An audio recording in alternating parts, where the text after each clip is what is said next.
नमस्कार दोस्तों, कैसे हैं आप सब। आशा करता हूं अच्छे होंगे। मेरा नाम है सनोज कुमार। उमंग स्टडी में आप सभी का स्वागत है।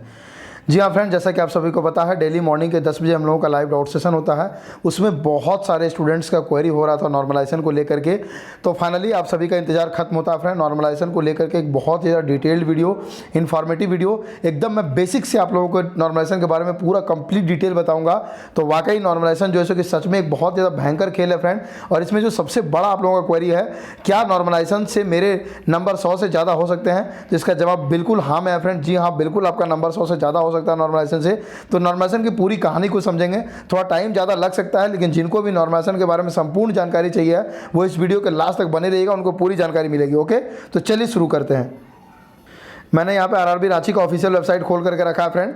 यहाँ पे जैसे ही सीरियल नंबर 128 में जाएंगे तो 27/4/2019 का एक नोटिस है, जो कि आपका सेंट्रलाइज एम्प्लॉयमेंट नोटिस 1/2018 से रिलेटेड है। तो उसी दिन टोटल आप लोगों का 6 नोटिस रिलीज किया गया था। तो हम लोग फोकस करने वाले 6ठे नंबर नोटिस के ऊपर। यहाँ पे एक नोटिस है, notice normalisation statistical and scientific process के ऊपर। ओके, उस लिंक पे जैसे ही आप क्लिक करेंगे फ्रेंड, आपके सामने इस तरीके की नोटिस खुलेगा, ministry of railway, railway recruitment board. Actually इसमें से हम लोग ज़्यादा डिस्कशन नहीं करने वाले हैं, इसमें से बस कुछ एग्जांपल्स लेंगे हम लोग। एक्चुअली इसमें 8 एग्जांपल दिया हुआ है, तो कुछ एग्जांपल हम लोग इसमें से भी लेंगे। अगला जो नोटिस मैं दिखाने वाला हूँ, हम लोग मेनली डिस्कशन जो है कि वहाँ से करेंगे। ओके, अगला जो नोटिस हम लोग लेने वाले हैं फ्रेंड, वो सीरियल नंबर 159 से लेने वाले हैं, जो कि नोटिस आप लोगों का 6 मार्च 2019 का, जो कि आपका रिलेटेड है सेंट्रलाइज एम्प्लॉयमेंट नोटिस 2/2018, जो कि ग्रुप डी 2018 वाली वैकेंसी आई थी। CN1 2018 कौन था आप लोग का? ALP वाली वैकेंसी थी।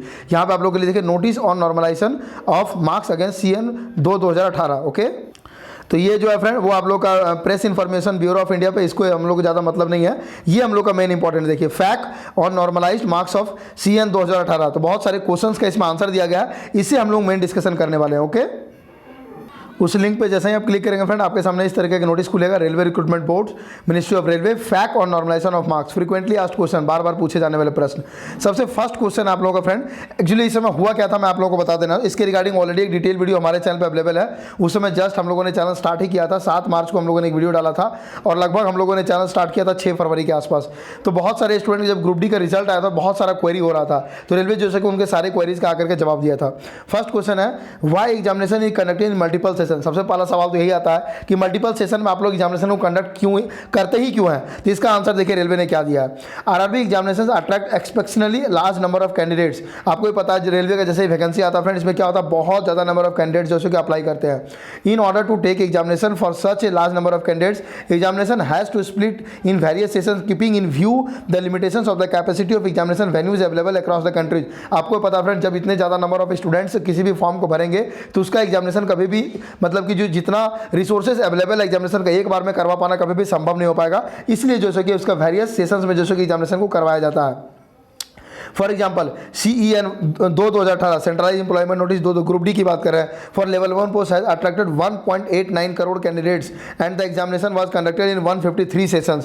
तो जैसा कि आपको पता है, इसमें न्यूज़ भी आया था फ्रेंड, इसमें जो फॉर्म भरा गया वो ऑस्ट्रेलिया की आबादी से ज़्यादा, मतलब एक न्यूज़ आया था। तो वो सब खैर कहने की बात है, हम लोग मेन अभी अपने टॉपिक पर डिस्कशन में रहते हैं। तो सोच के देखिए, ग्रुप डी का पिछले बार का जो 18 का जो फॉर्म है, इसमें 1.89 करोड़ फॉर्म भराया था। तो ये कभी भी एक शिफ्ट में करवा पाना तो संभव नहीं है। इसलिए फर्स्ट क्वेश्चन का रेलवे आपने आंसर दे दिया है कि why examination conducted in multiple session. तो एग्जामिनेशन को मल्टीपल सेशन में क्यों करवाया जाता है, ये आपका आंसर जो है क्लियर हो गया हो इस क्वेश्चन का आंसर। आगे बढ़ते हैं हम लोग। Why normalisation is necessary. अब नॉर्मलाइजेशन क्यों जरूरी है, सेकंड क्वेश्चन। इसका आंसर देखिए रेलवे क्या देता है। When examination is conducted in multiple session for the same syllabus, in spite of all efforts there are chances of variation in difficulty level of the questions in various session. आप खुद सोच के देखो friend, उसके जगह पे आप भी रहोगे, 153 सेशंस के आपको क्वेश्चन बनाने हैं, सारा का सारा क्वेश्चन आपका जो है कि सिलेबस सेम रहना चाहिए। तो क्या ये संभव है कि हर शिफ्ट हर सेशन में जो है कि सेम लेवल ऑफ क्वेश्चन? नहीं पॉसिबल, ये पॉसिबल ही नहीं है, प्रैक्टिकली पॉसिबल नहीं है। तो ऐसा हो ही जाएगा, किसी पर्टिकुलर सेशन में क्वेश्चन आसान रहेंगे, किसी पर्टिकुलर सेशन में क्वेश्चन हार्ड रहेंगे, किसी पर्टिकुलर सेशन में क्वेश्चन जो है कि मीडियम रहेंगे। चलिए आगे बढ़ते हैं। Thus the score obtained by the candidates of same calibre is likely to vary. मतलब कि मान लो कि 2 स्टूडेंट है, इसका कैलिबर मतलब का कैपेसिटी दोनों का सेम है, तो उस केस में जो है कि मार्क्स ऑब्टेन्ड जो है कि जो स्कोर ऑब्टेन करते हैं वो वेरी हो सकता है। इसलिए in order to equalise the variation in the difficulty level of question paper, a process called statistical normalisation of marks is resorted to universally. तो उस केस में जैसे कि क्या होता है फ्रेंड, एक प्रोसेस जो कि साइंटिफिक और स्टैटिस्टिकल प्रोसेस है उसको अडॉप्ट किया था रेलवे के द्वारा, जिसका नाम है नॉर्मलाइजेशन का, ताकि स्टूडेंट जो भी सेम कैपेसिटी के स्टूडेंट्स है उसको जो है सके उसके बीच में कभी पार्सलिटी ना किया जा सके। This ensures level playing field of all the candidates, ये जो ताकि ये इंश्योर किया जा सके कि सभी स्टूडेंट्स के लिए जो मैदान है वो बराबर का मैदान हो, किसी के लिए बहुत ज़्यादा बेनिफिशियल ना हो, किसी के लिए बहुत ज़्यादा नुकसान वाला ना हो। ठीक है, तो सेकंड क्वेश्चन का आंसर आपको मिल गया होगा, why normalisation is necessary. Normalisation आखिर नेसेसरी क्यों है? नॉर्मलाइजेशन नेसेसरी इसलिए फ्रेंड क्योंकि 153 सेशंस में एग्जामिनेशन होने हैं, तो किसी भी मतलब कि एक लेवल का क्वेश्चन बना पाना संभव नहीं है, इसलिए किसी स्टूडेंट के साथ जो है किसी तरह का भेदभाव ना हो, इसलिए नॉर्मलाइजेशन को करना जो है कि जरूरी है। आगे बढ़ते हैं हम लोग थर्ड क्वेश्चन की तरफ। RRB has conducted examination in multiple sessions in the past also were they adopting normalisation, मतलब रेलवे ने पहले भी एग्जामिनेशन करवाए हैं, क्या रेलवे ने कभी पहले नॉर्मलाइजेशन के फॉर्मूला को अटेम्प्ट किया? ये उस समय की बात हो रही है फ्रेंड, जिसके एक्चुअली बहुत दिनों के बाद उस समय रेलवे में वैकेंसी आई थी। अभी तो आप लोगों का ग्रुप डी 2018 जैसे ही कंप्लीट हुआ 2019 की रिक्रूटमेंट तुरंत आ गई। Yes, normalisation is being done in by RRB in examinations conducted multiple session since year 2019। तो इसका आंसर क्या देता है रेलवे? 2000 के बाद से जितना भी एग्जामिनेशन हो रहे हैं रेलवे के द्वारा सब में नॉर्मलाइजेशन को जैसे कि अडॉप्ट किया जा रहा है। चलिए अगले क्वेश्चन की तरफ बढ़ते हैं। किसी भी क्वेश्चन में कोई भी आपको कुछ भी ना समझ में आए फ्रेंड, सिंपली इस वीडियो का टाइम स्टैम्प दे करके कमेंट कर सकते हो, सर मुझे यहाँ पे ये चीज़ समझ में नहीं आया, प्लीज़ इसको इलाबोरेट कर दीजिए। मैं उसके ऊपर जैसे भी होगा मैं आपको कमेंट में नहीं हो तो वहीं रिप्लाई देने की कोशिश करूंगा, नहीं तो मुझे जरूरत पड़े लाइव डाउट सेशन में आपको रिप्लाई करूंगा, नहीं तो हम लोग सेपरेट वीडियो बनाने की जरूरत पड़े सेपरेट वीडियो बनाऊंगा। लेकिन इसके बाद इस वीडियो के बाद आपका किसी तरह का कोई कंफ्यूजन नहीं रहना चाहिए नॉर्मलाइजेशन से रिलेटेड। ठीक है, अगले क्वेश्चन की तरफ चलते हैं। ई normalisation some sort of grace marks. हाँ, बहुत सारे स्टूडेंट का ये भी क्वेरी हो रहा था कि क्या नॉर्मलाइजेशन को ऐसा मान सकते हैं कि ग्रेस मार्क्स दिया जाता है? ग्रेस मार्क्स क्या होता है आप समझ सकते हैं फ्रेंड। एक जो बोर्ड वगैरह में आप लोग देखते होंगे मैट्रिक इंटर में एक रूल होता है कि मान लो कि 33 नंबर में पास है, कोई 32 ला रहा तो 1 नंबर ग्रेस मार्क्स देकर के उसको पास कर दिया जाता है। ठीक है, तो ग्रेस मार्क्स का कॉन्सेप्ट को समझते हैं। तो ये इसमें पूछा जा रहा है कि क्या नॉर्मलाइजेशन एक ग्रेस मार्क्स देने का फॉर्मूला है? No, normalisation process followed by RRB is a scientific and statistical process, it is not a process of awarding grace. ये बिल्कुल भी आपको 0.001 मार्क्स भी ग्रेस के फॉर्म में नहीं मिलता फ्रेंड। ये पूरी तरह से एक साइंटिफिक और स्टैटिस्टिकल प्रोसेस है जो कि रेलवे के द्वारा जो कि अपनाया जाता है। तो ये क्वेश्चन का भी आंसर आपका क्लियर हो गया होगा कि ग्रेस मार्क्स बिल्कुल भी किसी को भी नहीं मिलते हैं। अगला क्वेश्चन की तरफ आते हैं।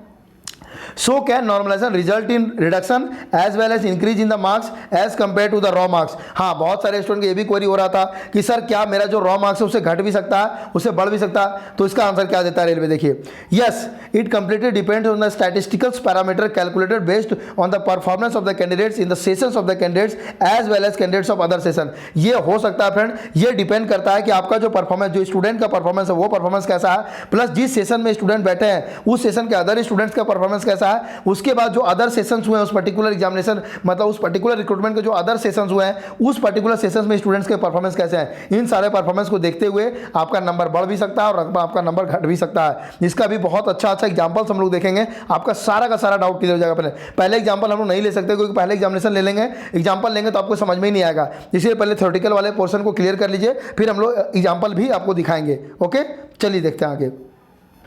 नेक्स्ट क्वेश्चन है friend, this means the performance of candidates is statistically judged based on all the candidates he या सी इज कॉम्पिटिंग विथ। मतलब यहाँ पे क्वेश्चन ये पूछ रहा कि कैंडिडेट का जो है स्टैटिस्टिकली जज किया जाता है सारे के सारे कैंडिडेट्स, मतलब उस पर्टिकुलर रिक्रूटमेंट, मान लो कि ग्रुप डी 2018 की बात करते हैं तो 1.89 करोड़ स्टूडेंट्स बैठे थे एग्जामिनेशन में, तो सारे के सारे स्टूडेंट के साथ क्या उसको जज किया जाता है? आंसर देता है yes, this the process involves raw score of the candidate, mean and standard deviation of raw marks of candidates in his her session as well other session being normalise. मतलब कि आपका जो कि जितने भी स्टूडेंट बैठे हैं 1.89 करोड़ सारे के साथ आपका जो कि कंपैरिजन होता है। ओके, तो चलिए नेक्स्ट क्वेश्चन की तरफ चलते हैं।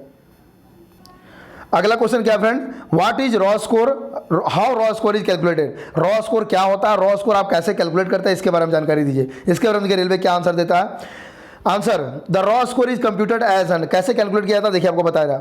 देखिए, टोटल क्वेश्चंस 100 मान के चलिए, आप लोग का भी जो इस बार का एग्जामिनेशन होने वाले थे ग्रुप डी 2019 की बात करें, एनटीपीसी की बात करें, टोटल क्वेश्चंस कितने हैं? 100। Number of questions ignored, questions wrong, multiple options correct etcetera.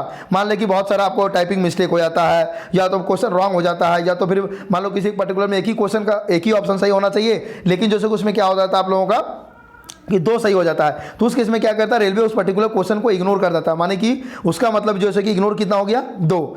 Number of questions attempted, मतलब कोई एक स्टूडेंट है वो कितना अटेम्प्ट किया, 60 अटेम्प्ट किया, ठीक है। करेक्टली आंसर उसने कितना सही किया, 54 नंबर, तो वो तो कहेगा कि मेरा 54 नंबर आना चाहिए। रॉन्गली आंसर्ड, मतलब उसने कितना किया, 6 आंसर जो है कि उसने रॉन्ग किया, तो पॉजिटिव मार्क्स कितना हो गया 54, नेगेटिव मार्क्स कितना हो गया 2, नेट स्कोर कितना हो गया 54 - 2, मान लीजिए इसका 52 मार्क्स हो गया, ओके। मान लेते हैं 6 गलत आंसर के लिए उसको निगेटिव मार्क्स कितना मिला, 2 नंबर मिला, तो स्टूडेंट कहना होगा कि मेरा तो 52 नंबर आना चाहिए, लेकिन उसका नंबर देखिए बड़ा कैसे था, स्कोर आउट ऑफ 100 52 आया आपका, 52/98 × 100, क्यों, क्योंकि 2 क्वेश्चन को इग्नोर किया गया, मतलब उसका बेनिफिट सभी को मिलेगा, तो इसका नंबर कितना हो गया 53.06। तो इस तरीके से आपका रॉ मार्क्स कैलकुलेट होता है। तो रॉ मार्क्स कैसे कैलकुलेट होता है, इसका पूरा जानकारी आपको मिल गया। रॉ मार्क्स से रिलेटेड आपका कोई कंफ्यूजन आगे नहीं होना चाहिए, ओके। तो यहां पे आपका रॉ स्कोर कितना हो गया 53.06। अगला question, this mean it does not involve human intervention, ठीक है। इसका मतलब ये हुआ कि इसमें किसी तरह का ह्यूमन इंटरवेंशन इन्वॉल्व नहीं होता है। Answer yes, it totally based on calculated values of parameters such as raw score of the candidate, mean and standard deviation of raw marks of candidate in his या her session, and mean and standard deviation of raw marks of candidates other session. ये इसमें आदमी का involvement बिल्कुल भी नहीं होता friend, ये टोटली डिपेंड करता है कि आपका जो पैरामीटर्स है, आपका एक कैंडिडेट का रॉ स्कोर कितना है, उसका मीन कितना है उस पर्टिकुलर सेशन का, उस पर्टिकुलर सेशन का स्टैंडर्ड डेविएशन कितना है, उसके बाद जो है कि अदर सेशन का रॉ मार्क्स कितना है, अदर सेशन का मीन कितना है, अदर सेशन का स्टैंडर्ड डेविएशन कितना है, इन सारे चीजों के ऊपर डिपेंड करता है। ये पूरी तरह से जो है कि आप लोगों का एक स्टैटिस्टिकल एंड साइंटिफिक प्रोसेस है, इसमें कहीं भी आदमी का किसी भी तरह का कोई भी इन्वॉल्वमेंट नहीं होता है, ओके। नेक्स्ट हम लोग बात करते हैं, can candidates of same session have variations in the increase या decrease in marks after normalisation, ठीक है। ये बहुत ही अच्छा क्वेश्चन है फ्रेंड, कि मान ले एक पर्टिकुलर सेम सेशन है, वैसे मान ले हम हैं और कोई एक स्टूडेंट ए है, ठीक है, हम लोग दोनों सेम ही सेशन में बैठे हैं, तो हम लोगों का मार्क्स में किसी तरह का इंक्रीज या डिक्रीज देखने को मिल सकता है नॉर्मलाइजेशन के बाद। आंसर है yes, this is because the raw score of different candidates are different, मतलब मेरा और ए कैंडिडेट का क्या है, रॉ मार्क्स दोनों का अलग अलग है, इसलिए डिफरेंट हो सकता है। And as mentioned earlier the raw score of candidate is also one of the parameter in calculation. तो जैसा कि पहले मेंशन किया जा चुका है कि कैलकुलेशन में रॉ स्कोर भी एक पैरामीटर होता है, इसलिए जो है कि आप लोगों का एक पर्टिकुलर सेशन में 2 स्टूडेंट का मतलब कि जो है कि नंबर बढ़ भी सकता है और घट भी सकता है। सो इंक्रीज या डिक्रीज ऑफ वन कैंडिडेट में डिफर फ्रॉम इंक्रीज या decrease of another candidate in the same session, ठीक है। इसलिए जो है कि एक पर्टिकुलर सेशन में एक स्टूडेंट का नंबर बढ़ भी सकता है जबकि दूसरे स्टूडेंट का नंबर घट भी सकता है। क्यों, क्योंकि दोनों का रॉ मार्क्स अलग अलग है, और नॉर्मलाइजेशन के कैलकुलेशन में रॉ मार्क्स जो है कि एक मतलब कि फैक्टर है, इसलिए उसके ऊपर है। Please see examples below, examples में आपका पूरी तरीके से क्लियर हो जाएगा, इसलिए बोला जाता है एग्जांपल आपको देखने के लिए नीचे कहा जा रहा है, ओके। नेक्स्ट क्वेश्चन हमारे पास है, the normalized marks of my competitor has increased as compared to his raw marks, but my raw marks and normalized marks are same. Why? ये भी एक अच्छा क्वेश्चन है फ्रेंड। इसमें क्या बोला जा रहा है कि the normalized मतलब मेरा जो मान लो कि दोस्त है उसका क्या हुआ, नॉर्मलाइजेशन मार्क्स क्या हो गया, इंक्रीज हो गया, ठीक है, उसका जितना भी रॉ मार्क्स था उससे उसका बढ़ गया, जबकि मेरा क्या हुआ, मेरा मार्क्स नॉर्मलाइजेशन के सेम रह गया। ऐसा कैसे हो सकता है, ठीक है। इसका आंसर क्या देता है railway, in the statistical process statistical parameter of session, example mean marks and standard deviation of marks. यहां पे एक टर्म आप लोगों को बार बार सुनाई दे रहा होगा फ्रेंड, स्टैंडर्ड डेविएशन। चिंता मत करो, अभी ही मैं आप लोगों को स्टैंडर्ड डेविएशन में पूरी तरीके से क्लियर कर दूंगा, ये स्टैंडर्ड डेविएशन किस तरीके से काम करता है और यहां पे स्टैंडर्ड डेविएशन का रोल क्या है, ठीक है। तो इसके लिए आप लोग बिल्कुल भी चिंता मत करो, okay. In the statistical process, statistical parameters of session, example mean marks and standard deviation of marks scored by the candidate in the session are analyzed, and based on the calculated values of these parameters, a session is taken as base session, okay। ये जो एक term यहाँ पे आ रहा होगा friend, base session का concept भी अभी आपको क्लियर हो जाएगा, इसको लेकर कभी कंफ्यूजन मत क्रिएट करना, ठीक है। The normalisation is carried out with respect to this base session so as to equalise the difficulty level of all other session to this session, since it is base session so there is no change in the normalised marks and raw marks of this session. Please see example below, okay. तो यहाँ पे ये कहना क्या चाह रहा है friend, base session हम लोग आपको समझाएंगे डिटेल में। The normalisation is carried out with respect to this base, मतलब कि जितना भी नॉर्मलाइजेशन होता है वो सारा का सारा इस बेस सेशन, मतलब एक सेशन को बेस सेशन माना जाता है, सारा का सारा इसी के रिस्पेक्ट में होता है। ठीक है, किस लिए होता है? To equalise the difficulty level of all other session, ताकि जितना भी अदर सेशन है सबका डिफिकल्टी लेवल को इक्वलाइज किया जा सके। ठीक है, तो जो भी इस बेस सेशन के जो स्टूडेंट्स होंगे, since it is base session so there is no change in normalise marks, जो भी बेस सेशन के स्टूडेंट होंगे उनका रॉ मार्क्स और नॉर्मलाइज मार्क्स में किसी तरह का कोई अंतर नहीं होगा। So base session there is no change in the normalise marks and raw marks of this session. Example में आपको क्लियर हो जाएगा, इसलिए जो भी इस बेस सेशन के स्टूडेंट होंगे उनके रॉ मार्क्स और जैसे कि आप लोगों का नॉर्मलाइज मार्क्स में किसी तरह का कोई अंतर नहीं होगा। तो इस क्वेश्चन का भी आंसर आप लोगों को क्लियर हो गया होगा कि एक पर्टिकुलर सेम सेशन में किसी का स्टूडेंट नंबर जैसे कि कंप्यूटर का आपका बढ़ जा रहा है लेकिन आपका नंबर जैसे कि सेम रह जा रहा है। तो ये क्यों हो रहा, इसका आंसर आपको यहां पे मिल गया होगा। दो टर्म हुए, आपको क्लियर हो जाएगा, स्टैंडर्ड डेविएशन और बेस सेशन। ओके, ये हमारे सामने नेक्स्ट क्वेश्चन है friend, but so many candidates have scored marks higher than 100। ये बहुत बड़ा कंफ्यूजन है फ्रेंड, और उस समय भी बहुत सारे स्टूडेंट कंफ्यूजन था, इसलिए मैंने थंबनेल में भी इसी को ये लगाया है कि बहुत सारे स्टूडेंट का जो स्कोर हुआ था वो 100 से ज़्यादा हो गया था। इसके ऊपर रेलवे के ऊपर बहुत सारे लोगों ने सवाल उठाए थे कि 100 से ज़्यादा कैसे हो सकता है। चलिए इसका आंसर क्या देता है रेलवे, देखते हैं। Yes, in the normalisation process this is possible in case of very good performance in the difficult session. ये तब पॉसिबल होता है ना फ्रेंड, मान लो कि एक सेशन बहुत ज़्यादा डिफिकल्ट है और उसमें एक पर्टिकुलर कैंडिडेट ने क्या किया, बहुत ज्यादा अच्छा परफॉर्मेंस कर दिया, मतलब आउट ऑफ द बॉक्स, तो उस केस में क्या होता है, उसका जो नॉर्मलाइज्ड स्कोर होता है वो 100 को भी क्रॉस कर जाता है। एग्जांपल के तौर पे देखिए, consider a candidate who had appeared in the most difficult session and yet scored very high marks says 90। मान लीजिए कि वो सेशन बहुत ज़्यादा डिफिकल्ट था, उसमें जो एवरेज जो मोस्ट ऑफ द स्टूडेंट्स हैं वो कितना स्कोर कर रहे हैं, 50 स्कोर कर रहे हैं, और वहाँ पे कोई एक स्टूडेंट मान लीजिए बहुत ज़्यादा अच्छा तैयारी करके गया, वो कितना स्कोर कर दिया, 90 स्कोर कर दिया। In the process of normalisation the candidate of this session will generally have increase in the marks as we equalise the difficulty level of this session as compare to the base session. क्योंकि ये लोग क्या करते हैं, जितना भी normalisation होता है वो बेस सेशन को लेकर के ही होता है, इसलिए इस प्रोसेस में क्या होगा आप लोगों का, इसका जो नॉर्मलाइज मार्क्स है वो रॉ मार्क्स से जो है कि आप लोगों का बढ़ जाएगा। So a few high performer in the difficult session such as this candidate may get normalise marks over 100 also. तो अभी हम एग्जांपल के थ्रू भी देखेंगे, यहाँ पे देखिएगा पीसी एग्जांपल हो कैसे किसी स्टूडेंट का जैसे कि 100 से ज़्यादा हो जाता है, वो एग्जांपल के थ्रू भी देखेंगे। तो ये आप लोगों को समझ में आ गया होगा 100 से ज़्यादा कैसे होता है। ठीक है, चलिए अगला देखते हैं। नेक्स्ट है, in this the first time the candidate have got normalise score more than 100। तो यहाँ पे जब ग्रुप डी 2018 का एग्जामिनेशन हुआ था, बहुत सारे स्टूडेंट ये भी पूछ रहे थे कि क्या ये पहली बार है जब स्टूडेंट को 100 से ज़्यादा नॉर्मलाइज मार्क्स मिले हैं। तो इसका आंसर रेलवे देता है no. In the past RRB examination also some candidates had marks more than 100। Actually बहुत सारे स्टूडेंट, जैसे कि अभी बहुत सारे जो स्टूडेंट है इसके ऊपर ऑलरेडी हम लोग वीडियो बना चुके थे, लेकिन बहुत सारे स्टूडेंट वीडियो को देखे नहीं है। तो जो ग्रुप डी 2018 वाले स्टूडेंट थे उनको पहले के रिक्रूटमेंट प्रोसेस के बारे में जानकारी नहीं थी, तो फाइनली रेलवे को आकर के बताना पड़ता है कि हाँ पहले भी जो रिक्रूटमेंट नॉर्मलाइजेशन हुआ है उसमें भी बहुत सारे स्टूडेंट का 100 से ज़्यादा मार्क्स आ चुका है। तो ऐसा मत समझना कि अभी के टाइम में खाली आप ही लोग तेज हो, उस समय भी बहुत सारे स्टूडेंट लोग तेज होते थे। ठीक है, आगे बढ़ते हैं। Question, is there any change in normalisation process है फॉर्मूला ऑफ CN 2018। मतलब आपका पहले का जो नॉर्मलाइजेशन का जो फॉर्मूला था उसको क्या CN 2018 में किसी तरह का कोई चेंजेस किया गया है। इसका आंसर दिया जाता no. The normalisation process adopted in the CN 2018 is exactly same as adopted in the past several RRB examination since 2000। मतलब 2000 के बाद से जितना भी रेलवे एग्जामिनेशन कंडक्ट करवाया है उसके बाद जैसे कि सारा का सारा फॉर्मूला सेम है, किसी तरह का कोई चेंजेस नहीं किया गया है। ओके, आगे, what is the normalisation process adopted in the CN 2018। Sir बहुत देर से नॉर्मलाइजेशन का भाषण तो दे रहे हैं, लेकिन आखिर वो फॉर्मूला क्या वो बताइए जिसके ऊपर सारा गेम चल रहा है। तो ये बहुत ही सिंपल फॉर्मूला है, इसको बिल्कुल भी कॉम्प्लिकेटेड करने की कोशिश मत करना, मैं एकदम बेसिक से आप लोगों को समझाऊंगा। आंसर देखिए क्या देता है रेलवे।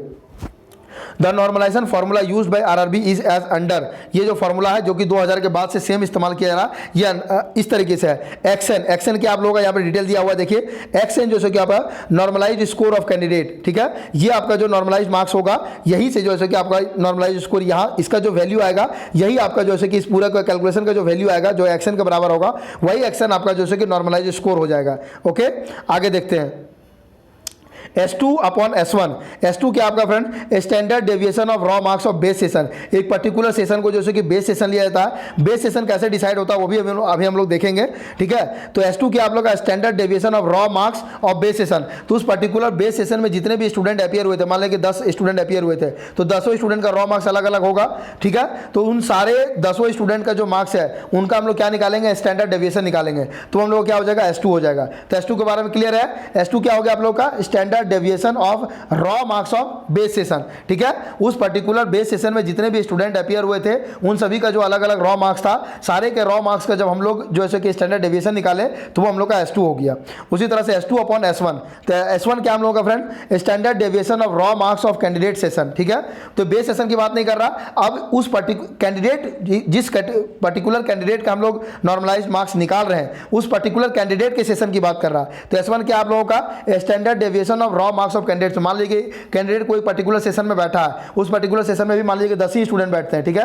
तो उस पर्टिकुलर 10 जो स्टूडेंट है सबका रॉ मार्क्स भी अलग अलग होगा, ठीक है। तीन सभी के रॉ मार्क्स, 10 के रॉ मार्क्स का जब हम लोग स्टैंडर्ड डेविएशन निकालेंगे तो वो आप लोग का S1 हो जाएगा। S1 क्या हो गया, standard deviation of raw marks of the candidate session. जो है आप लोग लिखा भी हुआ, standard deviation of raw marks of candidate से, ये पर्टिकुलर कैंडिडेट के सेशन की बात कर रहा है, ये बेस सेशन की नहीं बात कर रहा। जबकि S2 किसकी बात कर रहा, बेस सेशन की बात कर रहा। इसको एक अलग ब्रैकेट में हो गया, इनटू मल्टीप्लाई करेंगे पूरे से, किससे मल्टीप्लाई करेंगे, x minus x A V. X क्या आप लोगों का फ्रेंड, देखिए raw marks of candidate which is to be normalize. तो जो भी कैंडिडेट है जिसका कि रॉ मार्क्स को नॉर्मलाइज करना है, ये मतलब ये आपका मेहनत है, जो आप लोग मेहनत कर रहे हैं, जो एग्जामिनेशन दे करके आओगे, एक्स जो है सो कि ये आपका है, मतलब एक्स जो है सो कि आपका मतलब कि ताकत है। तो raw marks of candidate which is to be normalize, मान लीजिए रॉ मार्क्स आप लेकर के आए हो 90, तो ये 90 एक्स है आपका, जिसको कि आपको नॉर्मलाइज करना है। अब ये जैसे कि फॉर्मूला तय करेगा कि ये 90 से बढ़ेगा कि 90 से घटेगा कि 90 ही रहेगा कि 100 से भी पार चला जाएगा। समझ रहे मेरी बात को। एक्स ए बी क्या friend, average of raw marks of candidate session, ठीक है। तो मान लीजिए कि ये जो स्टूडेंट है, मान लीजिए मैं सनोज एक स्टूडेंट हूं, ठीक है। तो हम जिस भी पर्टिकुलर सेशन में बैठे हैं उस पर्टिकुलर सेशन में जितने भी स्टूडेंट है, मान लीजिए कि 10 स्टूडेंट है, तो 10 स्टूडेंट का जब हम लोग एवरेज निकालेंगे उनके रॉ मार्क्स का, तो वो हम लोग हो जाएगा एक्स ए बी। तो एक्स ए बी यहाँ पे क्या हो गया, average of raw marks of candidate session, ठीक है। समझ गए। तो ये क्या, एवरेज है रॉ मार्क्स का उस पर्टिकुलर कैंडिडेट के सेशन का, ओके। अब प्लस में यहाँ पे वाई ए बी क्या है फ्रेंड, उसके बारे में यहाँ जानकारी दिया हुआ है। Y A B average of raw marks of base session. तो जो एक सेशन को बेस सेशन माना गया था उसमें जितने भी स्टूडेंट अपीयर हुए थे, मान लेते 10 स्टूडेंट अपीयर हुए थे, तो उन 10 का जो रॉ मार्क्स था उसका जो एवरेज निकालेंगे तो वो आप लोगों का क्या हो जाएगा, वो वाई ए बी हो जाएगा, okay.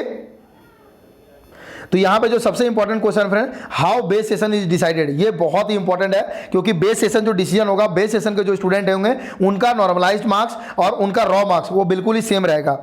Among sessions having 70% and above the average attendance of all sessions, ठीक है, the one with maximum value of mean of raw marks is taken as base session, okay। इसको मैं आप लोगों को एक एग्जांपल देके समझाता हूं। जैसे कि मान लेते हैं ग्रुप डी 2018 में कितना हुआ था, 153 सेशंस हुआ था, ठीक है।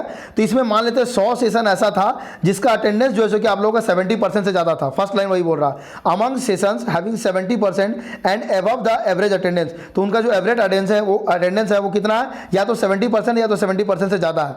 आगे क्या बोलता है, the one with maximum value of mean of raw marks is taken as the base session, ठीक है। तो मान लेते हैं 100 सेशन मेरा कितना था, 100 सेशन ऐसा था जिसका जो है कि आप लोगों का अटेंडेंस 70% या 70% ज्यादा था।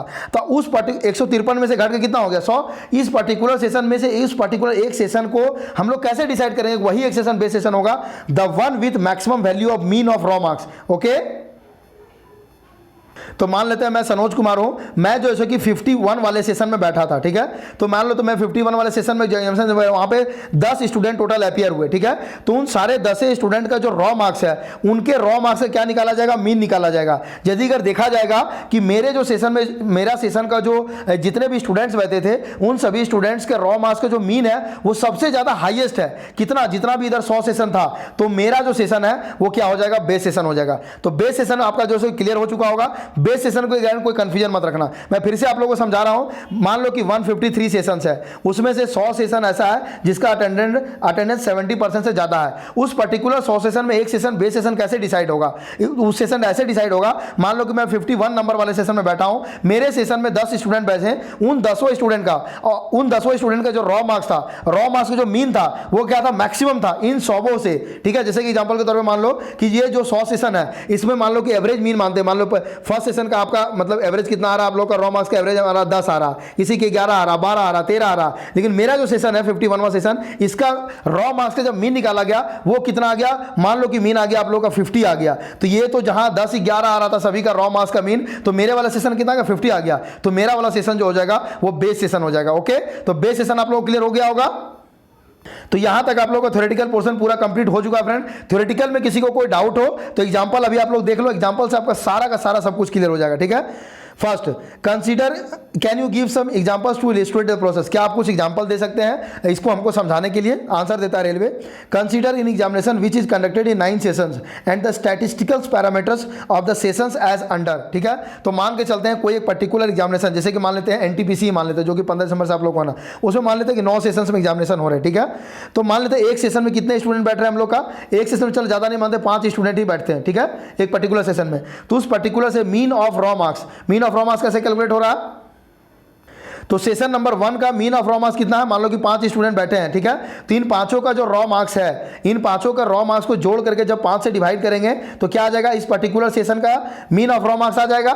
ठीक है, अब standard deviation of raw marks, तो मान ले कि इस पर्टिकुलर एक सेशन में 5 स्टूडेंट बैठे थे, तो पांचों स्टूडेंट का जो रॉ मार्क्स था उन पांचों का रॉ मार्क्स को मिला करके क्या निकालेंगे? उनका स्टैंडर्ड डेविएशन निकालेंगे। तो यहां पर आपका क्वेरी होगा सर स्टैंडर्ड डेविएशन कैसे कैलकुलेट करते हैं? तो वो मैं आपको बताता हूं स्टैंडर्ड डेविएशन के बारे में। स्टैंडर्ड डेविएशन का जो फॉर्मूला हो तो सभी लोग जानते होंगे, जो भी तैयारी करते होंगे, under root summation of xi minus u का होल स्क्वायर अपॉन में n। ठीक है, तो जो मैंने 5 का एग्जांपल लिया था वही मैंने एग्जांपल यहाँ पे लिया। ठीक है, मान लेते हैं एक पर्टिकुलर सेशन में 5 स्टूडेंट अपीयर हुए हैं, तो पांचों का रॉ मार्क्स कितना है? एक स्टूडेंट का 30 है, एक का 40 है, एक का 50 है, एक का 60 है, एक 70 है। ठीक है, तो मीन कैसे निकालेंगे? 30 plus 40 plus 50 plus 60 plus 70 by 5, 250 by 5, तो कितना हो गया? 50 हो गया मीन। अब इसका स्टैंडर्ड डेविएशन निकालना है तो हम लोग क्या करेंगे? तो जो मीन है उससे इसका डिफरेंस निकालेंगे। तो जिसका 30 है उसका डिफरेंस कितना हो गया? -20। जिसका 40 है उसका डिफरेंस कितना हो गया? -10। जिसका 50 है रॉ मार्क्स उसका मीन से डिफरेंस कितना हो गया? 0। जिसका 60 है रॉ मार्क्स उसका मीन से डिफरेंस कितना हो गया? +10। जिसका 70 है रॉ मार्क्स उसका मीन से डिफरेंस कितना हो गया? +20। तो सबको क्या स्टैंडर्ड डेविएशन कभी नेगेटिव में नहीं होता, सबका क्या कर देंगे? स्क्वायर कर देंगे। तो -20 का होल स्क्वायर 400, -10 का होल स्क्वायर 100, 0 का होल स्क्वायर 0, +10 का होल स्क्वायर 100, +20 का होल स्क्वायर 400। ठीक है, उसके बाद क्या करेंगे? सभी को जितना यहाँ पे स्कोर है 400, 100, 0, 100, 400 सभी को ऐड करके 5 से डिवाइड कर देंगे। 400, 100, तो टोटल कितना हो गया हम लोगों का? 1000 बाई 5 कितना हो गया? 200। अब क्या करेंगे? 200 का हम लोग अंडर रूट ले लेंगे, अंडर रूट ले लेंगे, कितना हो गया? 14.14। ये हो गया आपका स्टैंडर्ड डेविएशन। स्टैंडर्ड डेविएशन ये होता है फ्रेंड कि मतलब जो मीन वैल्यू है या जो स्टैंडर्ड वैल्यूएशन है उससे कितना ज़्यादा फ्लक्चुएशन हो रहा है। ठीक है, मान लो कि ये मीन है तो कितना डेविएट हो रहा है मेरा डाटा, ये इस बात को दिखाता है। तो कितना डेविएट हो रहा है? 15 डेविएट। इसको आप ऐसे ही भी समझ सकते हो, प्रैक्टिकली मैं समझाता हूँ आप लोगों को। जैसे कि मान करके चलो, ये तो फॉर्मूला से आपने समझ गया, अब मैं प्रैक्टिकली आपको समझाता हूँ। डेविएशन कितना है? 20, यहाँ कितना है? 10, यहाँ कितना है? 0, यहाँ कितना है? 10, यहाँ कितना है? 20। तो टोटल डेविएशन की बात करें तो 20, 30, 40 और 20 कितना हो गया डेविएशन? 60 हो गया। तो 60 को किससे डिवाइड करोगे? 5 से। तो आप लोगों को कितना हो गया ये? सॉरी, 60 को किसे डिवाइड करोगे आप लोग? 1, 2, 3, 4 डेटा लेते हैं, तो 60 को किसे डिवाइड करोगे आप लोग? 4 से। तो ये कितना आ गया? 15। तो आपका होगा स्टैंडर्ड डेविएशन 15 होना चाहिए? नहीं, 15 नहीं होगा, क्योंकि यहाँ पे एक जो है डेविएशन आप लोगों का 0 है। तो जैसे ही जाहिर सी बात है, जब डिनोमिनेटर का वैल्यू 4 से बढ़ करके कितना हो गया? 5 हो गया, तब यहाँ पे जैसे कि आप लोगों का क्या हो जाएगा? 15 से घट करके आप लोगों का स्टैंडर्ड डेविएशन का घट करके कितना हो गया आप लोगों का? ये हो गया आप लोगों का 14.14। इसलिए 15 से घट के ये 14.14 हो गया। ओके, तो स्टैंडर्ड डेविएशन कैसे कैलकुलेट हो रहा फ्रेंड, ये आपको समझ में आ गया होगा, इसमें कोई कंफ्यूजन नहीं होगा। उसी तरह से सारे सेशंस का कैलकुलेट किया गया है। जैसे कि एक पर्टिकुलर सेशन में मैंने तो 5 स्टूडेंट्स का एग्जांपल लिया, वहाँ तो एक सेशन में मान करके चलो कम से कम नहीं भी तो ऑल इंडिया लेवल पे बात करोगे तो समझ रहे हो मतलब कि कितना सारे स्टूडेंट बैठते हो, तो सारा कंप्यूटर करता है, आपको करने की कोई जरूरत नहीं है।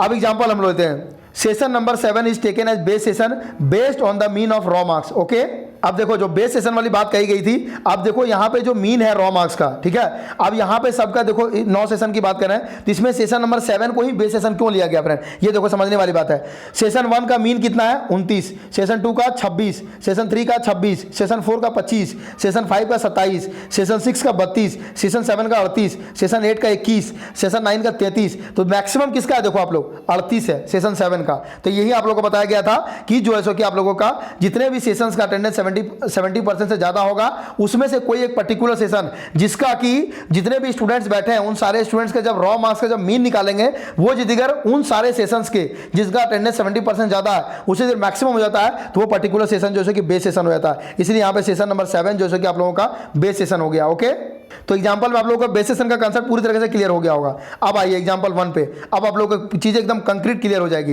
Example 1, consider a candidate session 8 was raw marks are 75, ठीक है।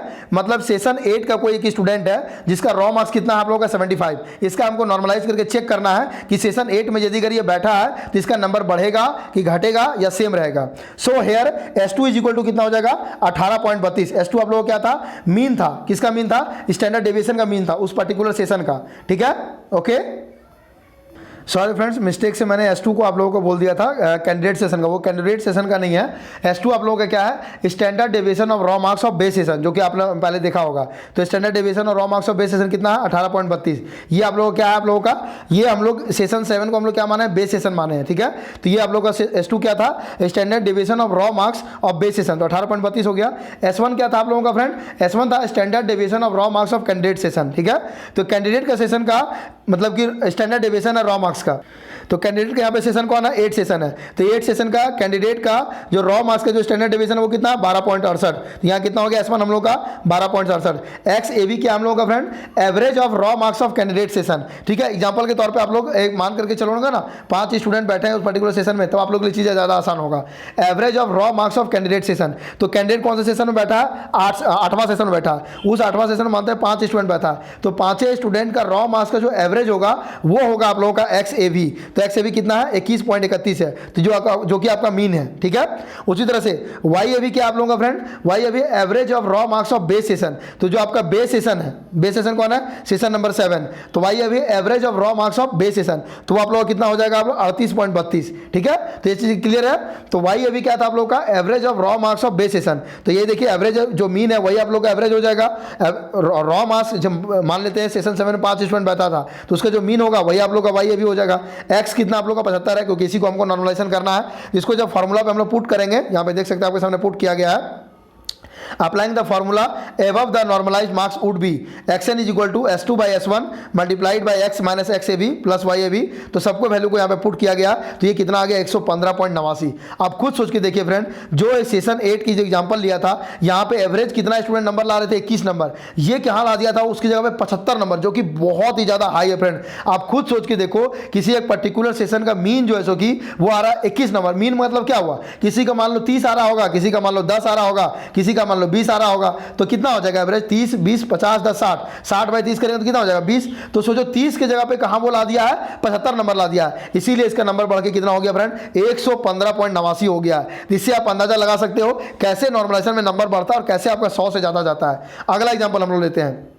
Example 2, taking another session of a candidate of session 8 whose raw marks is 35। तो भाई मैंने क्या बताया था, जो सेशन 8 का एग्जांपल लिया गया, ये अच्छा किया गया है। तो यहाँ पे देखो सेशन 8 का एग्जांपल लिया, उसका रॉ मार्क्स कितना 35 है। इसका मतलब मान करके क्या चले कि उसका स्कोर जो है कि एवरेज है।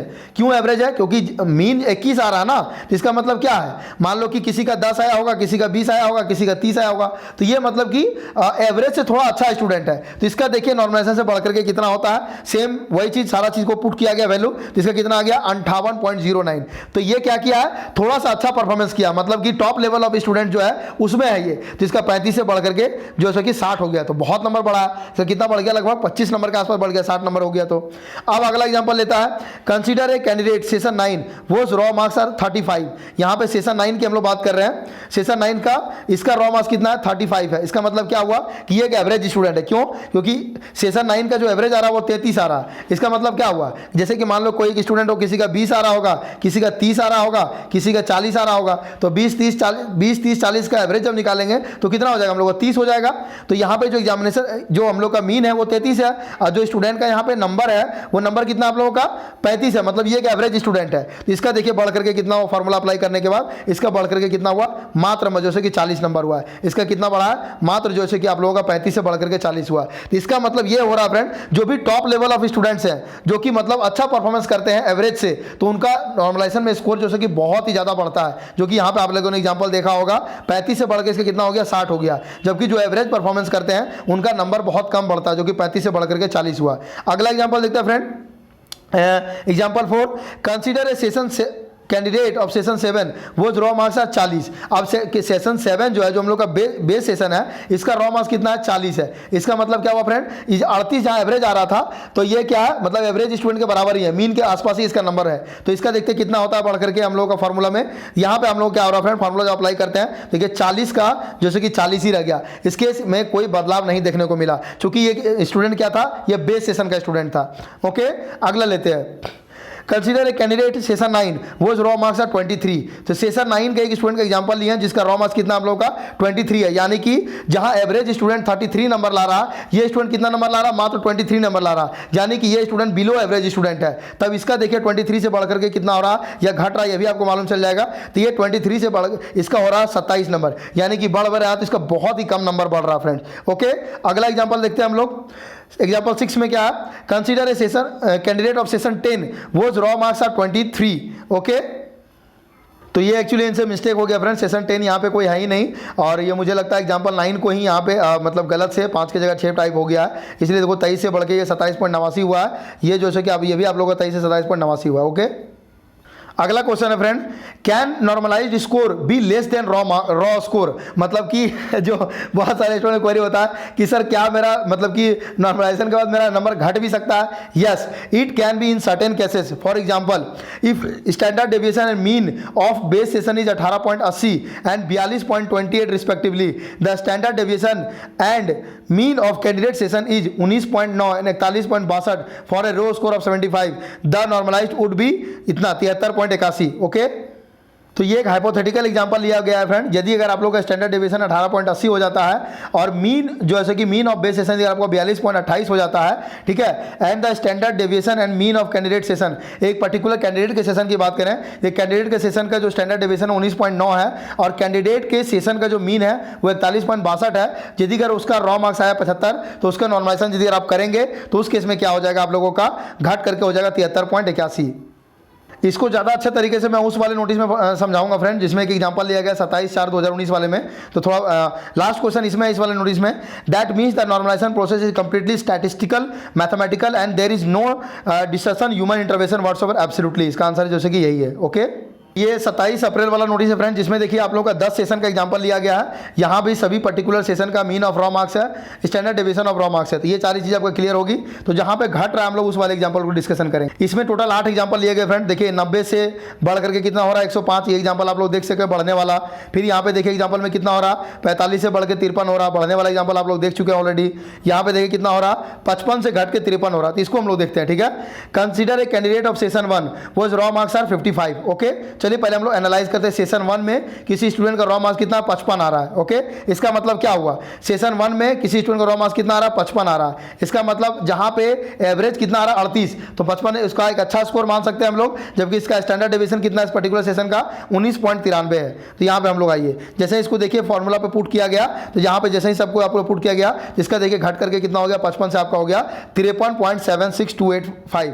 ओके, उसी तरह से देखिए अगला एग्जांपल यहाँ पे लिया गया है 85 किसी का है, तो घट करके कितना हो गया 81.33। ओके, यहाँ पे आप लोगों के मन में एक क्वेरी आ रहा होगा फ्रेंड, सर सेशन 1 का स्टूडेंट है जहाँ पे सारे स्टूडेंट 38 नंबर ला रहे हैं, कोई एक स्टूडेंट बहुत ही ज़्यादा अच्छा परफॉर्मेंस कर रहा है 85 ला रहा, तो इसका तो 100 से ज़्यादा होना चाहिए, इसका घट कैसे जा रहा, ये कैसे घट रहा, मैं आपको बताता हूँ फ्रेंड।